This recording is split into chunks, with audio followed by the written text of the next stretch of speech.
तो दोस्तों आज की इस वीडियो में जो हम बात करने वाले हैं, देखिए वो बाइक से रिलेटेड बात करने वाले हैं। तो आज की इस वीडियो में मैं देखिए बहुत जरूरी 8 टिप्स बाइक से रिलेटेड बताने वाला हूं जो बाइक के मेंटेनेंस में बहुत ही जरूरी हैं। अगर आप इन टिप्स को अपनाओगे तो देखिए पहली चीज तो आपकी बाइक बिल्कुल न्यू रहेगी और दूसरी चीज ये है कि कभी चलते हुए धोखा नहीं देगी अगर आप इन 8 टिप्स को फॉलो करते हैं तब। तो वीडियो में लास्ट तक बने रहें और अगर चैनल बनाए हैं तो देखिए चैनल को सब्सक्राइब कर लें। तो आइए वीडियो शुरू करते हैं।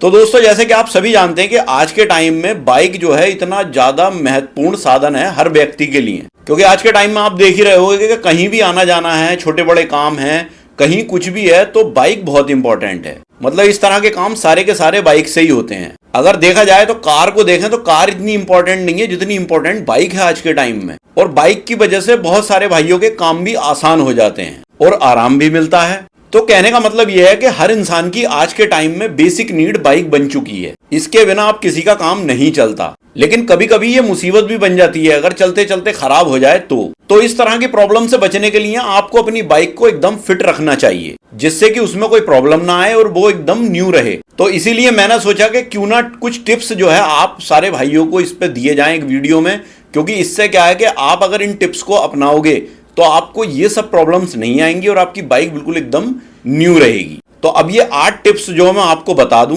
तो दोस्तों सबसे पहले टिप्स में आता है क्लीनिंग। देखिए बाइक की क्लीनिंग बहुत इंपॉर्टेंट है। बाइक हो या कोई भी अदर व्हीकल हो, उसकी क्लीनिंग बहुत इंपॉर्टेंट है। क्लीनिंग का मतलब यह है कि उसकी धुलाई साफ सफाई ये बहुत ज़रूरी है। मैंने देखा बहुत सारे भाई लोग क्या करते हैं कि नई बाइक भी अगर लेकर के आते हैं तो वो महीनों महीनों 2-2 महीने तक धुलवाते ही नहीं है, ऐसे ही चलाते रहते हैं अलकस में। तो देखिए उससे क्या होता है, उससे बहुत सारी प्रॉब्लम्स होती हैं। प्रॉब्लम्स क्या होती हैं कि जैसे देखिए जिस पार्ट पे जहाँ धूल जम जाती है फिर उसके अंदर वो शाइनिंग नहीं आती है। अगर बाद में आप उसे साफ भी कराते हो तो वो चीज़ क्लियरिटी, चमक जो होती है कलर के अंदर, वो उसमें नहीं आती है। क्योंकि देखिए आपने देखा होगा कि जो भी इंजन्स वगैरह के पार्ट जो होते हैं तो वो ब्लैक जो होते हैं, तो आपने देखा होगा कि कुछ दिनों तक अगर आप बाइक ज़्यादा दिनों तक नहीं धुलवाओगे तो फिर वो वाइट ही वाइट रहते हैं, वो बिल्कुल शाइनिंग उनके अंदर ब्लैक नहीं आती। जबकि अब वो ब्लैक होते हैं, वो चमक मार रहे होते हैं, लेकिन कुछ दिन तक अगर आपने उनकी साफ सफाई नहीं की है तो फिर वो वाइट से ही हो जाते हैं, फिर वो अच्छे से क्लीन ही नहीं हो पाते। तो ये प्रॉब्लम है, जब ज़्यादा दिन में आप वॉशिंग कराते हो तो ये दिक्कत आती है। तो जल्दी अगर आप वॉशिंग कराओगे या साफ रखोगे, कपड़ा मारते रहोगे, तो क्या होगा कि उससे आपकी शाइनिंग बाइक की बनी रहेगी और पुर्जों की लाइफ भी बढ़ जाती है और पेंट की लाइफ भी बढ़ जाती है अगर आप इसको साफ सुथरा रखते हो तब। तो मतलब कहने का ये है कि वॉशिंग कराना बहुत ज़रूरी है। लेकिन वॉशिंग में भी देखिए एक टिप्स है, ये है कि देखिए वॉशिंग कराकर, जैसे बहुत से भाई लोग क्या करते हैं, वॉश करने के बाद वॉशिंग करा के और उसे खड़ा कर देते हैं ढक के बाइक को। तो ये चीज़ भी गलत है, इससे भी दिक्कत होती है। इससे क्या होता है कि जहाँ जहाँ बाइक में गड्ढे वगैरह होते हैं वहाँ पानी भरा हुआ रहता है, या उसके बटन्स हैं या उसके जो स्विचेस हैं उनमें पानी भरा हुआ होता है। तो वो क्या करते हैं, उन्हें सारे बटन्स और स्विचेस को जाम कर देता है पानी, और गड्ढे में जहाँ पानी भर गया वो उस पार्ट को भी गलाना शुरू कर देता है, जंग लगनी उस पर शुरू हो जाती है। तो ऐसा नहीं करना चाहिए। अगर आप बाइक वॉश कराते हो तो सबसे पहली चीज़ तो देखिए वॉशिंग सेंटर वगैरह पे हवा का सिस्टम होता है, तो बटनों में और स्विचेस में हवा लगवाएं। प्लस दूसरी चीज़, जहाँ जहाँ गड्ढों में पानी है उनमें भी हवा लगवाएं। और फिर 2-4 किलोमीटर बाइक को चला करके, जैसे वो सूख गई धुलने के बाद, तो उसे 2-4 किलोमीटर चला करके खड़ा करें। तो उससे क्या है कि बाइक पूरी तरीके से ड्राई हो जाती है, तो कोई पुर्जा भी उसका ख़राब नहीं होगा।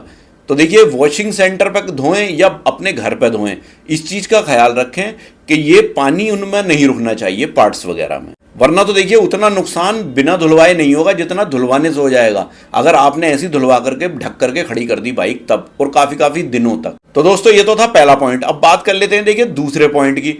दूसरा पॉइंट है ग्रीसिंग। ग्रीसिंग बहुत इंपॉर्टेंट है बाइक के अंदर हो या किसी भी व्हीकल के अंदर, ग्रीसिंग बहुत इंपॉर्टेंट है। इससे क्या है कि जितने भी पार्ट्स हैं, जितने पुर्जे हैं, वो सब स्मूथली चलते हैं। तो ग्रीसिंग से देखिए यही फायदे होते हैं, जैसे कि मान लीजिए पहियों के जो बेरिंग हैं उनकी लाइफ बढ़ जाती है। अगर आपने पहिए बहुत दिनों तक खुलवाए नहीं है, देखिए नई बाइक लेकर के आए हैं तब तो सर्विसिंग में वो सब चीज़ें हो जाती हैं, लेकिन जब पुरानी हो जाती है, जब सर्विस फ्री ख़त्म हो जाती हैं, तो देखिए आप सर्विसिंग बाहर कराते हैं तो बाहर वाले हो सकता है पहिए ना खोलते। ज़्यादातर मैंने देखा है कि फ्रंट व्हील को जो है कोई भी मैकेनिक नहीं खोलना चाहता, पिछले पहिए को खोल के ब्रेक शू साफ करके और ऐसे ही बंद कर देते हैं। तो देखिए उससे क्या होता है, जो बेरिंग है आपका, बेरिंग पे जब ग्रीसिंग नहीं होगी तो बेरिंग की लाइफ कम हो जाएगी, बेरिंग टूट जाएंगे, तो ये भी एक नुकसान है। तो क्या है कि आपको बेरिंग प्रॉपरली जब भी आप सर्विस करा रहे हैं बाहर, या जो भी साल 1.5 साल के अंदर जो भी खुलवाते हैं आप, तो पहिए भी जरूर खुलवाएं। पहिए खुलवाने के बाद उनमें बिल्कुल ग्रीसिंग कराएं प्रॉपर, तो उससे बेरिंग की लाइफ ज़्यादा हो जाती है। और देखिए जिन एरियाज में बारिश वगैरह ज़्यादा होती है, पानी में बाइक ज़्यादा चलती है, तो फिर वहाँ बेरिंग और जल्दी खुलवा के देखने चाहिए, उनमें ग्रीसिंग जल्दी जल्दी होनी चाहिए, क्योंकि देखिए उन बेरिंग्स में पानी चला जाता है। फिर देखिए हैंडल में जो कोन वगैरह होती हैं वो भी कट जाती हैं अगर आप उनमें प्रॉपर ग्रीसिंग नहीं करवाएंगे। तो हैंडल को भी कभी कभार साल 2 साल में खुलवा करके उसमें भी ग्रीसिंग होनी चाहिए, वरना तो उसकी भी कोन कट जाती है, हैंडल जाम हो जाता है। और प्लस स्टैंड वगैरह हैं या और भी अदर पार्ट्स हैं जो मतलब स्मूथ चलने चाहिए, तो इसका भी खास ख्याल रखें। फिर तीसरा पॉइंट आता है देखिए ऑयलिंग। ऑयलिंग भी बहुत ज़रूरी है बाइक के अंदर। ऑयलिंग्स में क्या क्या होता है, जैसा आप देख रहे होंगे क्लच लीवर है या ब्रेक लीवर है, इनमें जगह जगह पर ऑयलिंग करें प्रॉपर। जैसे उसके वायर हैं तो वो स्मूथ चलेंगे बिल्कुल, तो उससे उसकी लाइफ बढ़ जाती है वायर की, वरना तो क्लच का वायर भी आए दिन आपका टूटता ही रहेगा आप उसमें ऑयलिंग अगर नहीं करवाते हैं तब। क्योंकि देखिए क्लच का वायर टूटने से बहुत बड़ी दिक्कत हो जाती है। बाइक आपकी बिल्कुल सही है, लेकिन क्लच का वायर टूटने से आप बहुत बड़ी दिक्कत में आ जाते हो। इससे कभी कभी बहुत नुकसान भी हो जाते हैं। देखिए क्लच का वायर टूटने से सही से बाइक नहीं चला पाता कोई भी। फिर जैसे चेन वगैरह है, जो चेन स्प्रॉकेट है, उसकी लाइफ भी देखिए ऑयलिंग से बढ़ जाती है। उस पर भी प्रॉपर ऑयलिंग एवरी टाइम आप करते रहें। उससे क्या है कि देखिए या तो स्प्रे वाला आप ऑयल आ रहा है वो करें, या फिर जो मोबिल ऑयल है वो भी डाल सकते हैं चेन पे। चेन सूखी नहीं चलनी चाहिए, कहने का मतलब मेरा ये है। तो वो ऑयलिंग उस पर प्रॉपर रहेगी तो पहली चीज़ तो स्प्रॉकेट आवाज़ भी नहीं करेगा, और दूसरी चीज़ आपकी बाइक बहुत स्मूथ चलेगी। तो ऑयलिंग के भी अपने फ़ायदे हैं। जहाँ जहाँ पर आपको लगता है कि यहाँ ऑयलिंग होनी चाहिए, ये पार्ट्स जो है स्मूथ चलें, तो वहाँ ऑयलिंग जरूर कराएं। फिर चौथा पॉइंट आता है ब्रेक्स। ब्रेक्स भी बहुत इंपॉर्टेंट है। बहुत से भाई क्या करते हैं कि ब्रेक्स वगैरह को देखते ही नहीं है और ऐसे ही चलाते रहते हैं। तो क्या होता है कि ब्रेक्स के लेदर पूरे खत्म होकर के, और जो लेदर में लोहे का पार्ट होता है वो ड्रम में रगड़ जाता है, घिस जाता है। तो उससे क्या होता है, हप ही खराब हो जाती है पहिए की। तो देखिए इस चीज़ का भी खास ख्याल रखें, ब्रेक्स के लेदर का खास ख्याल रखें। लेदर को चेक कराएं। अगर डिस्क ब्रेक है आपकी बाइक में तो डिस्क के जो पैड होते हैं उन्हें भी प्रॉपर चेक करें, कितना उनके अंदर माल रह गया, कितना घिस गए हैं वो। अगर ज़्यादा घिस गए तो उनको चेंज कराएं। फिर पांचवा पॉइंट है टायर एयर प्रेशर। देखिए ये भी बहुत इंपॉर्टेंट चीज़ है। इस पे भी ज़्यादातर भाई लोग ध्यान नहीं देते, मगर ये बहुत ध्यान देने वाली चीज़ है। मैंने देखा है आजकल ट्यूबलेस टायर आ रहे हैं, तो ट्यूबलेस टायर में एक दिक्कत ये रहती है कि थोड़े दिनों में उसमें टायर में थोड़ी उसकी ग्रिप कम हो जाती है टायर की, तो हल्की हल्की हवा जो है कम होती ही रहती है उसमें। तो उसमें या फिर कोई कील वगैरह लगी हुई होती है तो हल्की हल्की हवा रिस्क करके उसमें 20 तक उसका जो है प्रेशर आ जाता है। तो 20 से ऊपर 30-40 जब भी आप कराओगे 8-10 दिन में वो हवा थोड़ी बहुत 20 पे फिर आ जाती है। तो मतलब आपको बार बार हवा जो है उसमें चेक करानी पड़ती है और उसे पूरा कराना पड़ता है। तो ये चीज़ बहुत ज़रूरी है। मैंने देखा बहुत से लोग 15-20 की हवा पे ही चलाते रहते हैं, टायर दबा हुआ चल रहा है, तो उससे दिक्कत होती है। उससे क्या होता है, देखिए एक तो एवरेज नहीं देती बाइक, फिर कहते हैं कि एवरेज सही नहीं देती है। भाई उस पर लोड पड़ रहा है, टायरों में हवा नहीं है तो वो तो लोड पड़ेगा ही। एक आदमी चला रहा तो अलग लोड है, 2 लोग अगर बैठ गए और 3 अगर बैठ गए तो उस पर और अलग तरह का लोड आ जाता है। तो फिर टायर बिल्कुल ही दब जाता है, तो इंजन पे लोड आता है। तो जब इंजन पे लोड आएगा तो वियर एंड टियर ज़्यादा होगा, प्लस जो है एवरेज नहीं देगी बाइक, और सस्पेंशन पे भी इसका फर्क पड़ता है। और ज़्यादा दिनों तक अगर ट्यूबलेस टायर हैं और कम हवा पे ही आप चलाते रहेंगे तो जो रिम के ऊपर उसकी ग्रिप होती है वो ग्रिप खत्म हो जाती है। तो ग्रिप जब खत्म हो जाएगी तो फिर उसमें हवा नहीं रुकती, तो ये दिक्कत हो जाती है। तो ऐसा आप ना होने दें, उससे पहले ही आप प्रॉपर हवा रखें तो ये आपको ये दिक्कत देखने को नहीं मिलेगी। फिर छठा पॉइंट है स्पार्क प्लग क्लीनिंग। देखिए स्पार्क प्लग क्लीनिंग बहुत जरूरी है। तो देखिए स्पार्क प्लग को क्लीन करने से क्या होगा कि एक तो देखिए मिसिंग प्रॉब्लम नहीं आएगी, मतलब जो अंदर फायर है, आग जो लग रही है पिस्टन के ऊपर, उसमें प्रॉपर आग लगेगी। तो उससे क्या है कि एक तो आपकी स्टार्टिंग बहुत बेस्ट हो जाएगी बाइक की, मतलब सेल्फ लगाते ही स्टार्ट हो जाएगी फौरन, या किक मारते ही फौरन स्टार्ट हो जाएगी। तो ये चीज़ स्पार्क प्लग की वजह से होती है। देखिए बहुत से लोग स्पार्क प्लग नहीं खुलवाते, काफ़ी टाइम ऐसे बंद रहता है, तो क्या होता है उस पर कार्बन आ जाते हैं, तो उस तरह की आग स्पार्क प्लग नहीं दे पाता जो चाहिए। तो स्टार्टिंग में दिक्कत आती है, प्लस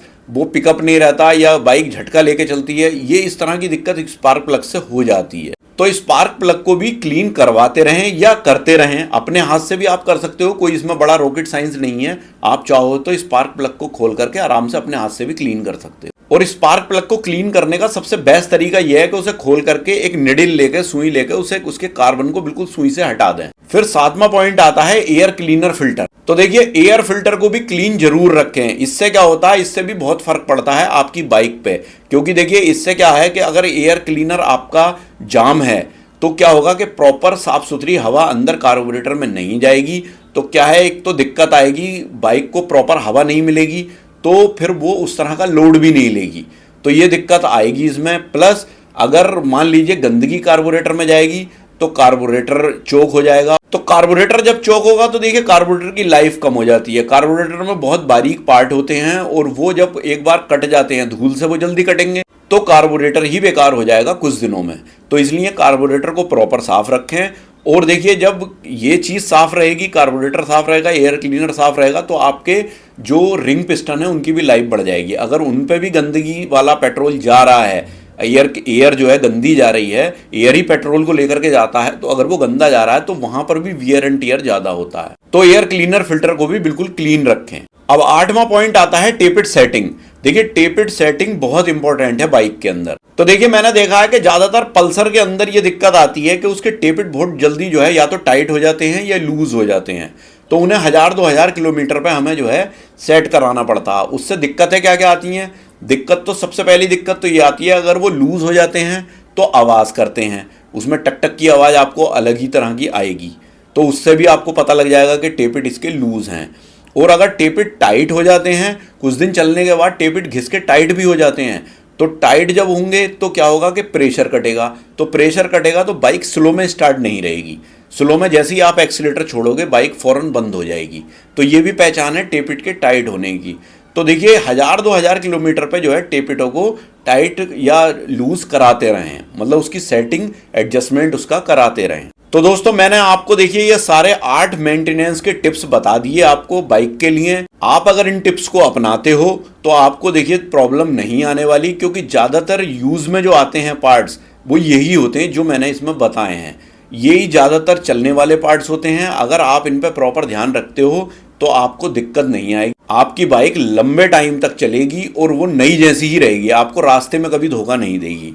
तो दोस्तों, इससे रिलेटेड अगर आपकी कोई भी क्वेरी है या कोई भी सजेशन है तो आप मुझे कमेंट बॉक्स में कमेंट कर सकते हो। तो दोस्तों, आई होप कि ये वीडियो मेरा आपको बहुत पसंद आया होगा। अगर वीडियो मेरा आपको पसंद आया तो प्लीज़ वीडियो को लाइक करें, ज़्यादा से ज़्यादा शेयर भी करें। और अगर आप मेरे चैनल पर नए हैं तो प्लीज़ चैनल को सब्सक्राइब करें। तो मिलते हैं इसी तरह की किसी नेक्स्ट वीडियो में, तब तक के लिए थैंक यू, बाय।